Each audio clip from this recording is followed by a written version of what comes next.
Assalamualaikum warahmatullahi wabarakatuh. Perkenalkan, kami dari kelompok 11 dari kelas 11 4B 15.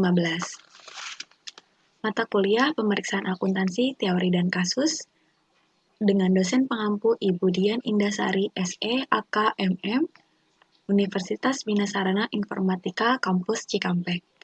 Di sini kami akan mempresentasikan materi tentang persediaan barang dagangan atau inventories. Baik, sebelum itu saya perkenalkan dulu kelompok kami. Yang pertama ada Dini Novitasari, saya sendiri dengan NIM 11 2051. Kedua, Ike Merina dengan NIM 11 2093. Ketiga ada Dwi Rahmawati dengan NIM 11 20115. Keempat ada Putri Andriani dengan NIM 11 20165. Pertama, saya akan menjelaskan dulu latar belakang. Persediaan barang dagang merupakan aset barang yang dibeli oleh penjual untuk dijual kembali kepada pembeli. Pada perusahaan dagang, barang dagang yang diperjualbelikan tidak mengalami perubahan bentuk. Perusahaan dagang hanya menjual kembali barang dagang yang dibeli dari pemasok. Untuk itu, barang dagang yang dibeli harus disimpan di tempat khusus dan dikelola dengan hati-hati. Itulah mengapa perusahaan dagang perlu mengelola persediaan barang dagang dengan cara yang tepat. Contoh perusahaan yang dagang yang memiliki persediaan barang dagang yaitu retail, usaha pakaian, pasar swalayan, warung sembako, hingga toko sepeda. Persediaan adalah segala sesuatu atau sumber-sumber daya organisasi yang disimpan dalam antisipasinya terhadap pemenuhan permintaan dari sekumpulan produk fisikal pada berbagai tahap proses dan transformasi dan dari bahan mentah ke barang dalam proses dan kemudian barang jadi. Kedua, rumusan masalah. Apa aja sih yang dibahas? Pertama, apa yang dimaksud dengan persediaan? Kedua, klasifikasi persediaan barang dagangan. Ketiga, bagaimana persediaan dinilai? Keempat, metode dalam pencatatan persediaan barang dagangan. Kelima, manfaat dan strategi pengelolaan persediaan barang dagangan. Maksud dan tujuan makalah ini adalah satu, membuat pengadaan atau produksi tidak perlu sesuai dengan pengguna atau penjualnya. Dua, menghilangkan resiko dari materi yang dipesan berkualitas tidak baik sehingga harus dikembalikan. Ketiga, menghilangkan resiko keterlambatan datangnya barang atau bahan yang dibutuhkan perusahaan. Dasar-dasar persediaan. Neraca dalam perusahaan manufaktur dan dagang menggambarkan persediaan merupakan aktivitas lancar yang sejumlahnya sangat besar. Dua, laporan rugi laba. Persediaan merupakan hal yang sangat menentukan keuntungan atau hasil usaha. Ketiga, pendapatan kotor. Penjualan bersih dikurangi harga pokok penjualan, diawasi oleh manajemen perusahaan, pemilik maupun pihak-pihak lain. Karakteristik persediaan barang dagangan. Pertama, persediaan barang dagangan dimiliki oleh perusahaan. Kedua, dalam bentuk siap untuk dijual. Assalamualaikum warahmatullahi wabarakatuh. Nama saya Dwi Rahmawati dengan NIM 112001115. Sini saya akan menjelaskan tentang pengelompokan persediaan dalam lingkungan pabrikan atau manufacturing. Yang pertama, persediaan pabrikan mungkin bukan merupakan persediaan yang siap dijual. Yang kedua, diklasifikasikan dalam 3 kategori. Yang pertama ada barang jadi, siap dijual kepada konsumen. Yang kedua ada sedang dalam proses produksi, beberapa tahap produksi atau belum selesai. Yang ketiga ada bahan baku atau mentah, komponen atau bahan yang siap untuk digunakan dalam proses produksi. Kemudian pengelolaan fisik persediaan. Prinsip-prinsip pengendalian intern untuk persediaan meliputi yang pertama pemisahan tugas. Perhitungan persediaan dilakukan oleh karyawan yang bukan bertugas mengawasi persediaan. Yang kedua penyelenggaraan pertanggungjawaban. Masing-masing bagian dalam pengelolaan persediaan wajib menggunakan otorisasi yang otentik. Yang ketiga, verifikasi intern yang independen. Perhitungan ulang persediaan oleh petugas yang lain. Dan dilakukan penandaan terhadap item barang persediaan. Penandaan hanya dilakukan sekali. Yang terakhir ada prosedur pendokumentasian. Menggunakan penandaan barang dengan dokumen yang sudah dinomori sebelumnya atau pre-number. Fungsi perusahaan manufaktur adalah mengolah bahan mentah menjadi produk selesai. Yang pertama ada bahan baku atau raw material. Barang persediaan milik perusahaan yang akan diolah lagi melalui proses produksi sehingga akan menjadi barang setengah jadi atau barang jadi sesuai dengan kegiatan perusahaan. Yang kedua, barang dalam proses atau work in process. Barang yang masih memerlukan proses produksi untuk menjadi barang jadi, sehingga persediaan barang dalam proses sangat dipengaruhi oleh lamanya produksi. Yang ketiga ada barang jadi atau finished good, adalah barang hasil proses produksi dalam bentuk final sehingga dapat segera dijual. Pada persediaan ini, besar kecilnya persediaan barang jadi sebenarnya merupakan masalah koordinasi perusahaan dan penjualan. Yang keempat ada bahan pembantu atau perlengkapan atau supplies, barang atau bahan yang diperlukan dalam proses produksi atau membantu berhasilnya produksi atau dipergunakan dalam bekerjanya suatu perusahaan, tetapi tidak merupakan bagian atau komponen dari barang jadi. Yang terakhir ada barang dalam perjalanan atau goods in transit, yaitu merupakan barang-barang yang sedang dalam perjalanan. Kepemilikan persediaan dalam perjalanan. Yang pertama, persediaan barang dalam perjalanan meliputi pihak yang berhak menerima persediaan. Yang kedua, FOB, Free on Board Shipping Point. Kepemilikan barang menjadi milik pembeli pada saat diserahkan penjual kepada penyelenggara transportasi atau pihak perusahaan pengirim barang yang independen. Yang ketiga ada VOB, Free on Board Destination Point. Pemilikan barang masih berada di penjual sampai barang tersebut diterima oleh pembeli. Ini adalah contoh gambar FOB Shipping Point dan FOB Destination. Penilaian persediaan ada 3. Di sini ada FIFO atau first in first out. Yang kedua ada LIFO, last in first out, dan yang ketiga adalah metode rata-rata atau average method. Untuk FIFO, metode ini menyatakan bahwa persediaan dengan nilai perolehan awal atau pertama masuk akan dijual terlebih dahulu, sehingga persediaan akhir dinilai dengan nilai perolehan persediaan yang terakhir masuk atau dibeli.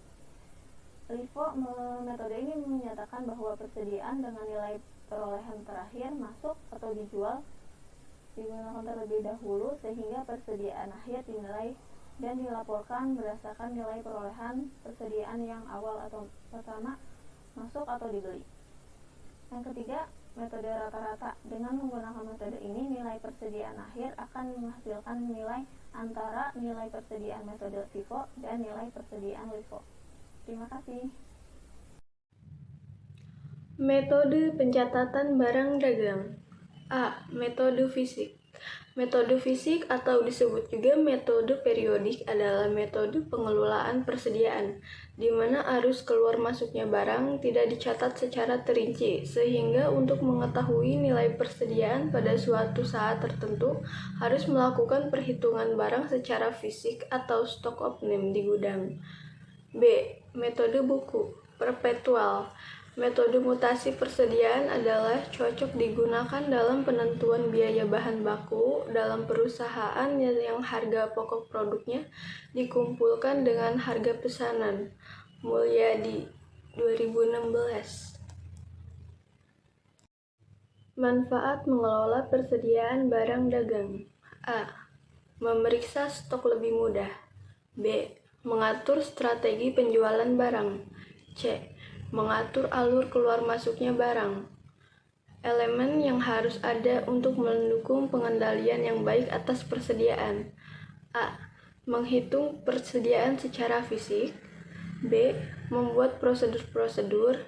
C. Menyimpan persediaan dengan baik. D. Membatasi akses persediaan dengan baik. E. Menggunakan sistem perpetual. F. Membeli persediaan dalam jumlah yang ekonomis. G. Menyimpan persediaan yang cukup banyak. H. Tidak menyimpan persediaan terlalu banyak.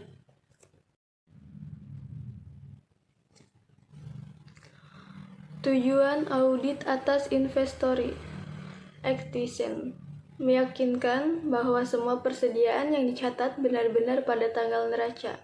1. Completeness memastikan bahwa semua persediaan yang ada telah dihitung dan dicantumkan dalam ikhtisar persediaan. 2. Ownership meyakinkan bahwa semua persediaan milik perusahaan. 3. Valuation persediaan dinilai sesuai dengan prinsip akuntansi yang berlaku umum dan diterapkan secara konsisten. 4. Classification pos-pos persediaan telah diklasifikasi dengan tepat. 5. Cut-off meyakinkan bahwa semua persediaan telah dicatat dan bisa batas pembelian pada penjual pada akhir tahun dengan tepat. 6. Disclosure. Semua persediaan yang dijadikan jaminan telah diungkapkan dengan lengkap dalam laporan keuangan. 7. Mechanical asuransi. Jumlah rincian persediaan dalam kartu persediaan sesuai dengan buku besar.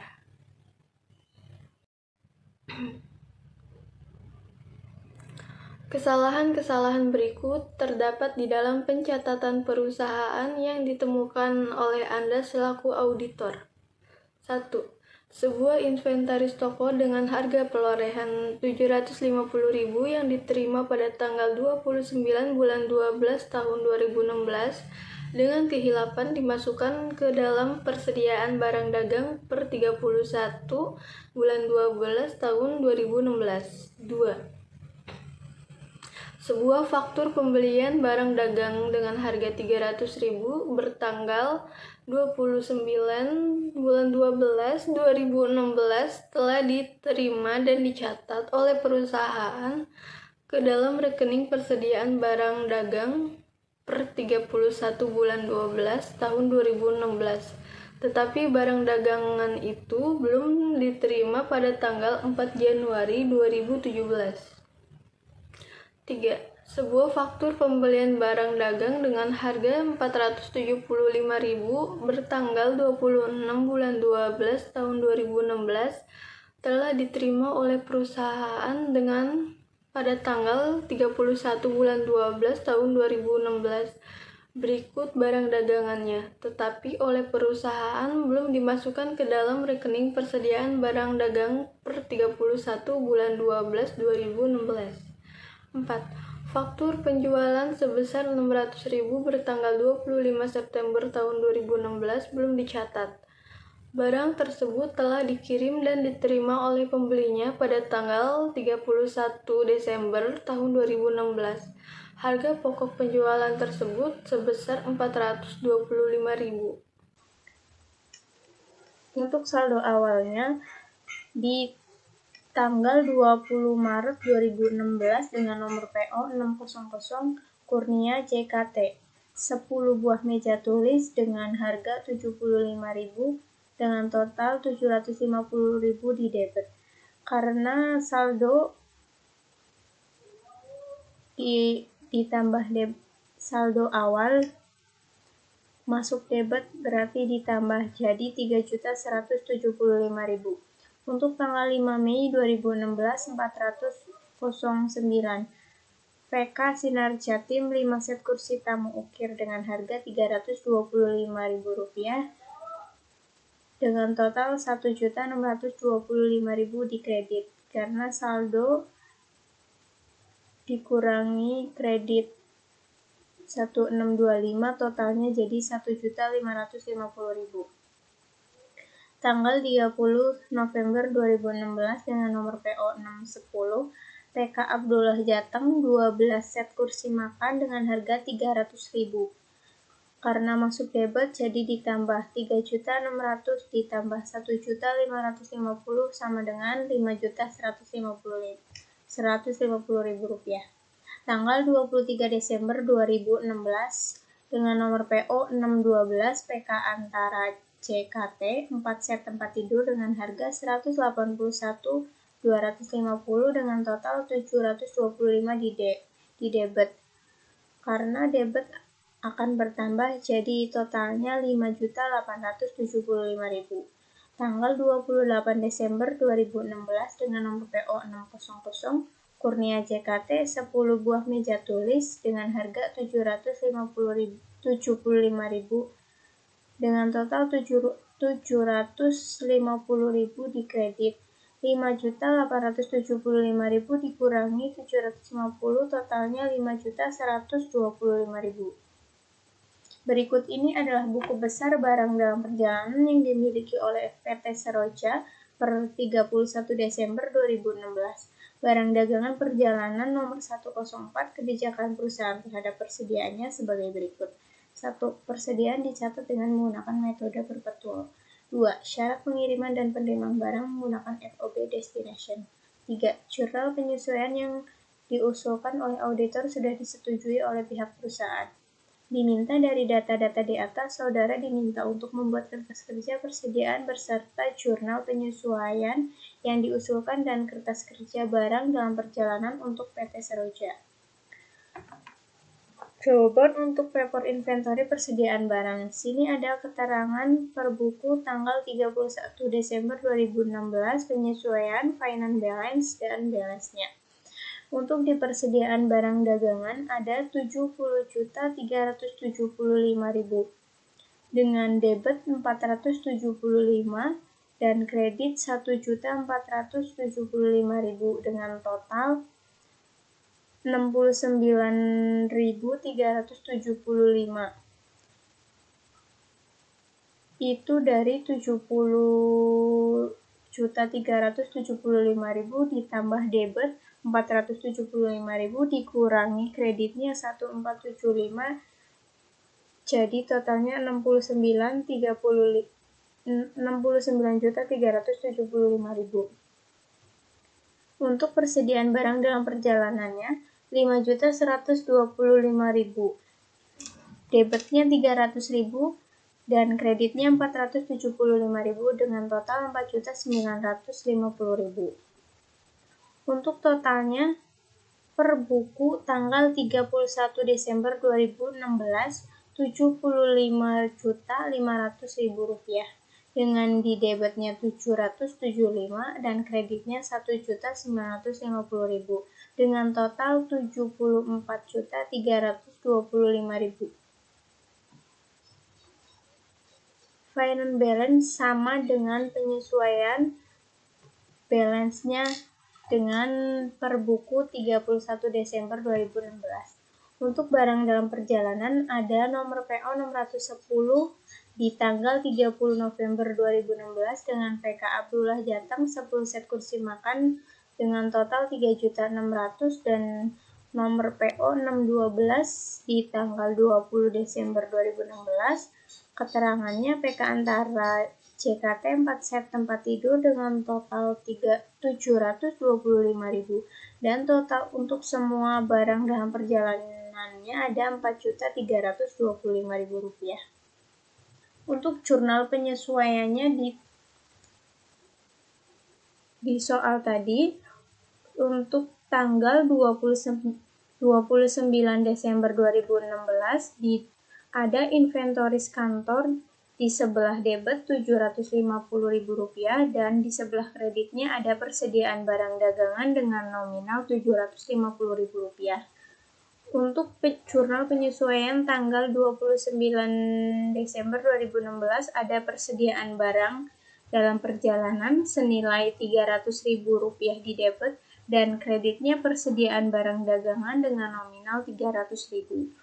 Untuk tanggal 31 Desember 2016, di debitnya ada persediaan barang dagangan dengan nominal Rp475.000 dan di kreditnya ada kas atau hutang dengan nominal Rp475.000. Tanggal 31 Desember 2016. Di debit ada kas atau hutangnya Rp600.000 dengan kredit penjualan nominalnya Rp600.000. Tanggal 31 Desember 2016, di debit ada harga pokok penjualan senilai Rp425.000 dan kreditnya persediaan barang dagangan senilai Rp425.000. Kesimpulan, persediaan atau inventory segala sesuatu atau sumber-sumber daya organisasi yang disimpan dalam antisipasinya terhadap pemenuhan permintaan dari sekumpulan produk fisikal pada berbagai tahap proses transformasi dari bahan mentah ke barang dalam proses dan kemudian barang jadi meliputi semua barang yang dimiliki perusahaan pada saat tertentu dengan tujuan untuk dijual atau dikonsumsi dalam siklus operasi normal perusahaan. Terima kasih.